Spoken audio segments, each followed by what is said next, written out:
Hi everyone! Welcome back sa aking YouTube channel. Atensyon po sa ating mga SSS pensioners. Napakahalaga po nito guys. This is for your awareness. Dahil meron po akong napanood ngayon sa YouTube. Ang video na ito ay galing kay Filipino Pension Channel. At ang kanyang video ay may title na SSS Announces It.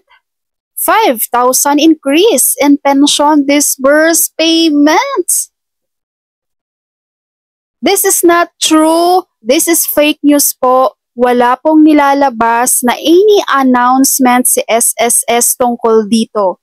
Okay po, fake news po ito guys. Huwag niyo pong i-subscribe yung channel na ito. Huwag niyo pong i-like ang video niya. Guys, ang video niya for 2 weeks na pong naka-ere sa YouTube.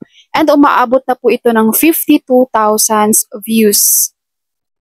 So kawawa po yung mga SSS pensioners na naniniwala dito sa mga pinagsasabi niya. Ang 1,000 increase nga hindi maibigay-bigay ni SSS, ito pa kayang 5,000.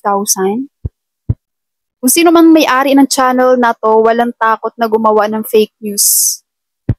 No, mag-ingat kayo sa channel na to guys. Ginawa ko na yung part ko, kayo pwede nyo rin gawin yung part nyo.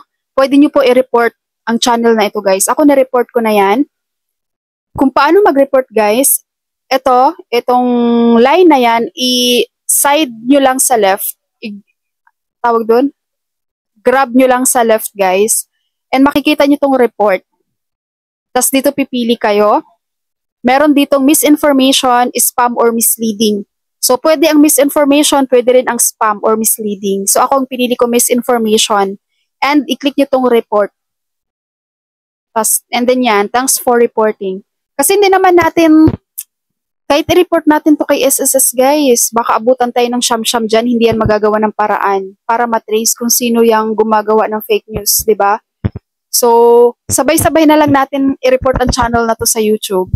Dahil yun, malaki pa ang chance na matigil tong pinaggagawa niya mga fake news para sa kanyang mga viewers.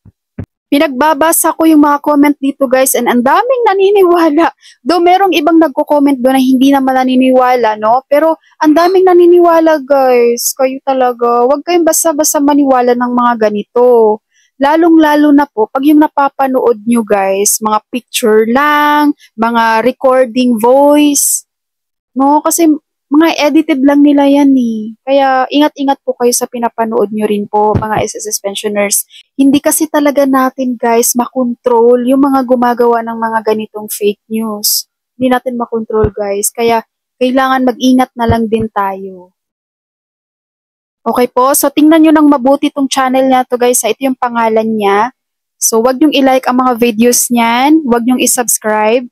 At mas magandang i-report po natin para matigil ang mga ganitong fake news na pinapalabas sa YouTube.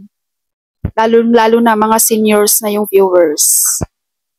Okay po, so yun lang po. Maraming salamat po sa inyong panonood guys and take care. Ingat po kayong lahat. God bless you all.